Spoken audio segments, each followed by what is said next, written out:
The elections are now fast approaching, and desperate for guidance on how to position themselves to best appeal to an angry electorate, candidates are looking to the early political contests for clues. Yesterday saw a bevy of primaries across the country, but when the dust settled, there were actually more questions than answers. Some incumbents lost, though fewer than expected, and political newcomers didn't see the overwhelming successes that many pundits predicted. There was one clear trend, however. In statewide primaries from California to Nevada to Arkansas, female candidates won close races, and in several instances, they won where they were not expected to do so. In a country where 51% of the population is female, but there are just 6 women governors, 16 women senators, and 74 women in the House, that is significant. And there is no denying at this point that politics, from the elected officials to the reporters who cover them, is a male-dominated field. Women navigate some treacherous shoals in this business, as my next guests actually know all too well. Dede Scaza-Fava is an assemblywoman representing parts of the North Country. She was the Republican candidate for Congress in the 23rd District before dropping out of the race days before the election, forced out by a more conservative male candidate. And also joining us is Senator Diane Savino. She's a Democrat representing Staten Island and parts of Brooklyn. Thank you very much for joining me, ladies. I appreciate it. Thank you. Thanks. So I'd just like to start by getting your initial reactions to, I assume you were paying attention to the national races. Do you want to, Diane, you want to start? Well, the one thing I know after all these years in politics, first and kind of on the union political side, and then of course in the elective office, is those of us who think we're professionals and experts on this and we think we can predict what's going to happen on election day, time and time again, it turns out not to be the case. And I think what we saw yesterday was, first of all, we saw women win races that they weren't expected to win, in spite of amazing odds.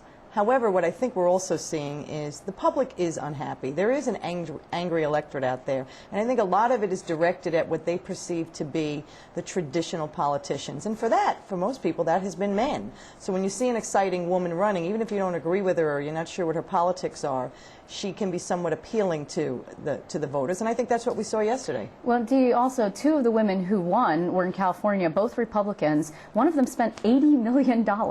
So was your initial feeling, well, it's wonderful that women are winning, but rich women are winning? Well, I think it shows more than that, though. I think whether it be Meg Whitman or Carly Fiorina, they both showed success in the boardroom. They've been very successful in corporate America, so they had the resources to put into the campaign to kind of define their campaigns and get their messages out there. And I think that shows that we have more women that can compete on that type of playing field. And so I think that's exciting and encouraging.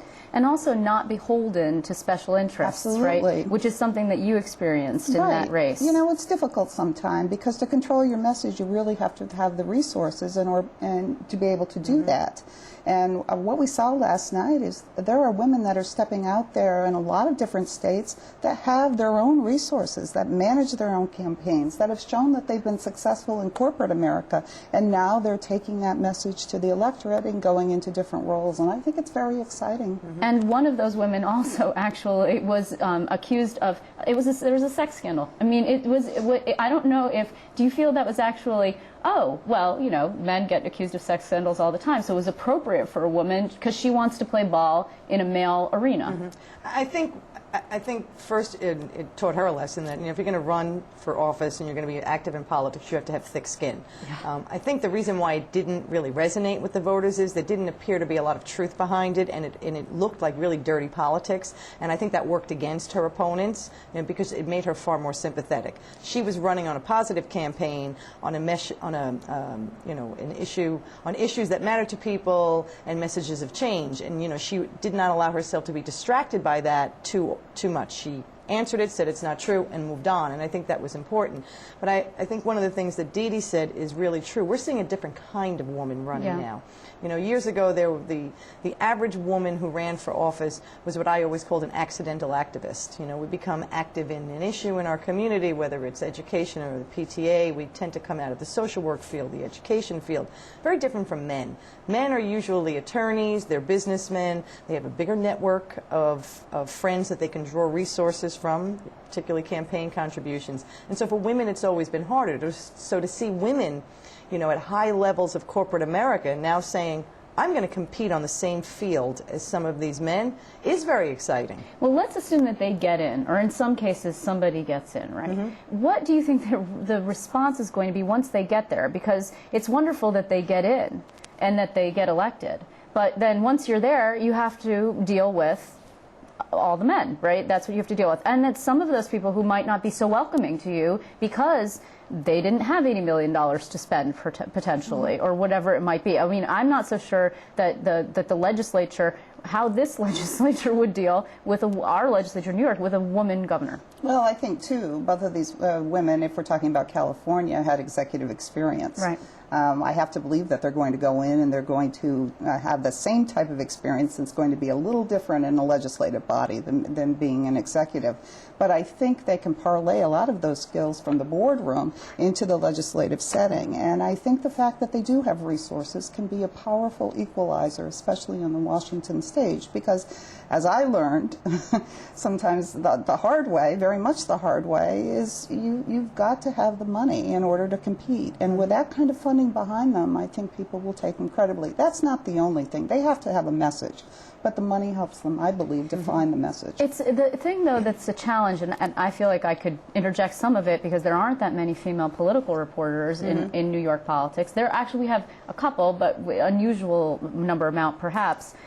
You get branded. You know, if you're tough, you're maybe a little too tough, and I can't swear on TV, but I think everybody knows what I mean. But if you're not, you look young, or you're too sweet, then you get branded a pushover. And then, you know, or there's the whole issue of the sexuality problem that I think that, you know, that maybe men, for women, there's this enormous focus on that, like the candidate. I want to say it's Nikki Haley, but I might be wrong. It was Nikki Haley. So and the sex scandal, and it's a totally different thing for women than it is for men. Yeah, it is, and I think the challenge for women is not to allow themselves to be marginalized that way, either as, you know, as a sexual creature or as, you know, a female, so that therefore you're not on equal footing with men. I mean, look, people are going to react to you based upon the way you look, and that's just something that we all have to deal with.